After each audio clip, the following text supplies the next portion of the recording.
I absolutely have loved journalism since I was about 4 years old. Whenever I was a kid, I would walk around with this tape recorder, and I used to idolize Barbara Walters, and I would actually interview people, and I would say, hi, my name is Gina Martino, and we're on scene at, for example, family Christmas dinner, and I would interview all my relatives.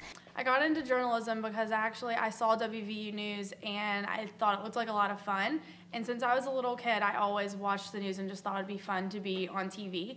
And my grandmother actually always wanted me to be a weather girl, but I was not going to go to school for that. I was really good at writing, and I'm pretty good at public speaking and everything, and for me, that's just what I feel the most comfortable doing, and I just decided I wanted to do that because I want to do something that I love for the rest of my life. And Professor Dahlia is awesome. Like, she knows her stuff, and I have learned so much from her this semester, and I think she really prepared me for the real world.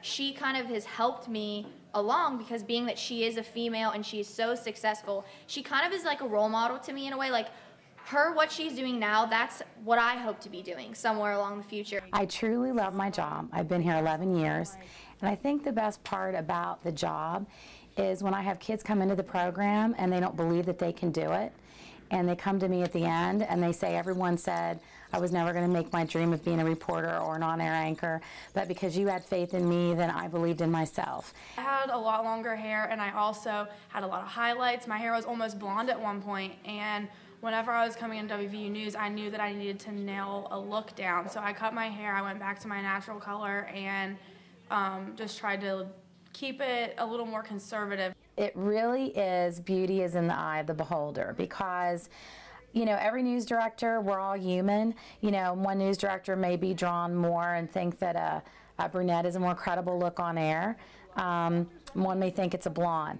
I don't think it's so much as far as being attractive as it is to be professional. Over the summer, I had really long hair, and it was blonde and curly, and probably a week before we actually had our anchor auditions, I went out and I cut it off even shorter than this, and this is pretty short now, and just dyed it one color. We need to have more females in politics because, you know, I work full-time in chair department, and I juggle 2 kids in the house and everything else. So yeah, it would be nice to see more women make headway as political reporters and being in politics, because we really do, you know, care about our community.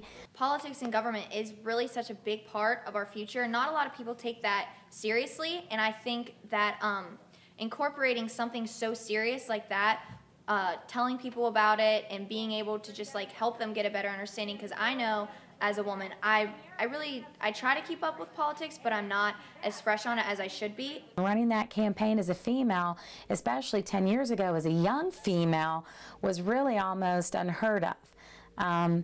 And that was an example of proving myself. And, you know, after that, it's funny because I would joke to him, Senator Manchin, and say, I notice you're surrounding yourself with more women, you know, that are working for you.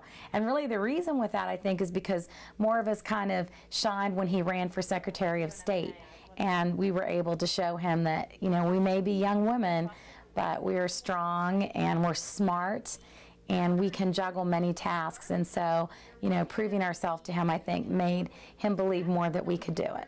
The past election has opened my eyes a lot more, and I want to be more involved in politics and know what's going on. And I think since I am trying to go into the news business, that I do need to know what's going on. So now I am a lot more interested, and I hope that I can work my way into politics. And it really is inspirational to know that somebody with kind of the same background as me is out there doing this stuff. It just kind of gives me hope that I hopefully can do the same thing and just be as great of a journalist as she is in the future. That's the biggest sense of pride, to know that at the end of the day that my kids are getting jobs, they're getting jobs in great markets, and that they're happy and they're realizing that if you believe big enough and dream it, you can still achieve it.